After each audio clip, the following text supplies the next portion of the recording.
Hello guys, SILVERPLATED here, bringing you another episode of Silver-Plated Hybrids. Now today we're doing the 4-1-2-1-2. If you don't know what this series is already, it's where we work through all the different formations on FIFA, making a squad around them. Obviously a silver squad, and yeah, we try and get in some expensive players, some players you've probably not heard of, and yeah, maybe some informs we didn't have a chance to really look at, or whatever it is, but we try and make a decent squad around them. Now, we don't go for no links wasted, because I feel like that's for foothead, and it's not really something I go for, because it doesn't give you any in-game benefits or anything like that, but we try and fit in about, well, at least sort of 3 leagues into there, and try to get a nice different, like, variety of different nationalities and stuff. So yeah, so let's have a look at the team. So when we go into the goals, we've got Luke Steele, who is, Jason Steele. Luke Steele is a completely different goalkeeper. He's 6'3", 70 diving, 70 reflexes, 71 handling, 72 positioning. He plays for Blackburn Rovers. I've never tried him before, but he actually was pretty solid in net. Alvis Powell is from the MLS. He's Jamaican. He has 87 pace for 74 physically, 6 foot tall. He was super good. I was so impressed at him going forward, but also defensively as well. I mean, his crossing wasn't fantastic, but no problems, to be honest. Ridgewell is a defender who wasn't actually he's not actually been out that long, the informed version, but he looks really solid, and in game, he was actually very solid. I'd really recommend you guys picking this guy up, because he was quicker than he actually looked. This guy, Daniil Henry, who I actually had a huge amount of trouble picking up. It took me about a week to get this guy. He just seemed to be none on the market.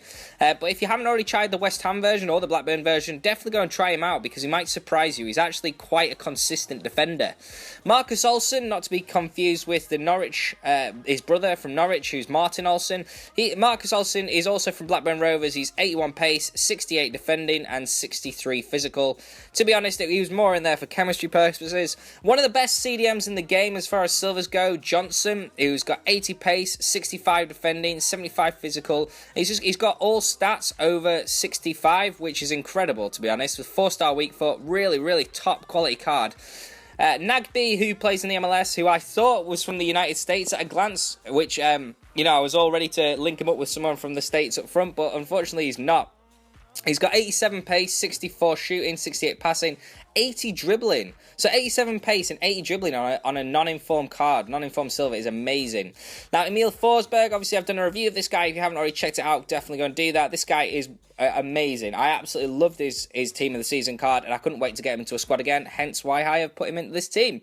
Sabitzer is actually one of my favourite non-informed cards of this year, and I actually love watching him in real life. He didn't do much for Austria the other day in the Euros, but he is a phenomenal card on FIFA. 88 pace, feels like about 92. He's so quick, so good at dribbling.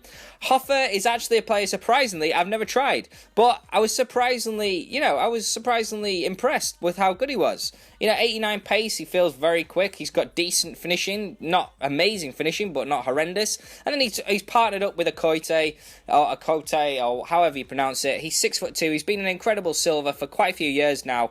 With those 4-star skill moves, he's almost that sort of like Ibrahimovic type player, where he's fast and he's a brute, and he's really good all round. And yeah, this is the team, guys. That the United States guy isn't going to be on the team; he's just on the bench. But yeah, this is the team. I hope you like the team. It looks pretty cool, I think, to be honest. It's got a nice variety of different players in there. Got some really decent wingers, along with some a good variety of attacking options. So how did this team play? Well, to be honest, Forsberg was a real mastermind of this team. He was so good at getting dangerous attacks going, whether that's him personally running, or whether that's him playing an amazing pass, crossing it in, or whatever. I can't recommend Forsberg enough.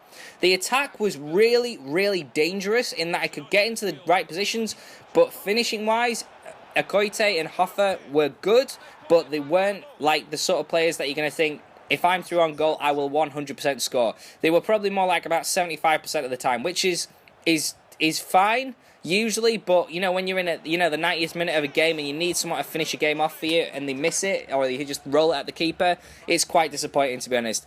But yeah, it's not the end of the world. It certainly wasn't horrendous finishing. Long shots between them were pretty decent. Sabitzer's kind of in the same boat in that he finishes well most of the time, but he does hit some shots that you think, what is going on here? Why have you missed that? Midfield-wise, obviously I've talked about most of them. Nagby was very good. His dribbling was just really top-notch, and I think the fact that he had so much pace to go with that dribbling, he could sort of stop the ball, let the defenders sort of miss it and then just dribble around them and move on. CDM, Johansson was absolutely awesome. He clears up everything so nicely, and it was really good because the defence was really solid as well. So the 4-1-2-1-2 has always been a really good formation to me. I've always really enjoyed it because I feel like it offers a really good sort of variety of different methods of attacking and defending, and I really feel like this team really, it really worked well within that, and I really enjoyed it. And I think it's, if I'm going to recommend a squad, it's not too expensive if you want to go and try this out, especially at the moment while prices seem to be incredibly cheap, and I don't really know why that is. Anyone let me know in the comments below. Is it just because of the international man of the match cards or anything like that?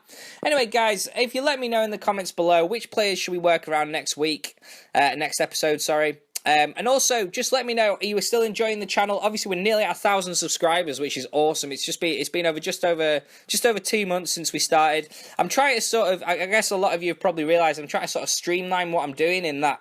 At one point I was putting out 14 reviews a week or something when it was Team of the Season. It just wasn't sustainable. So I'm trying to work out what you guys like, what you don't like, what I can cut, what I should keep in. So obviously at the minute we've got series, we've got Silver-Plated Hybrids, we've got Road to Silver Glory, we've got reviews, and we've got the top 5s. So let me know in the comments below which of those series are your favourite. This is really important because if there isn't enough support for a series, I'm probably going to get rid of it so I can focus more effort onto the other series and make them even better, because I'm more about having high quality content than I am about having lots of content, because to me, I'd rather see something special than lots of something okay. Anyway, guys, like, comment, subscribe if you've liked the video, and cheers for all the support as always. Thanks, guys.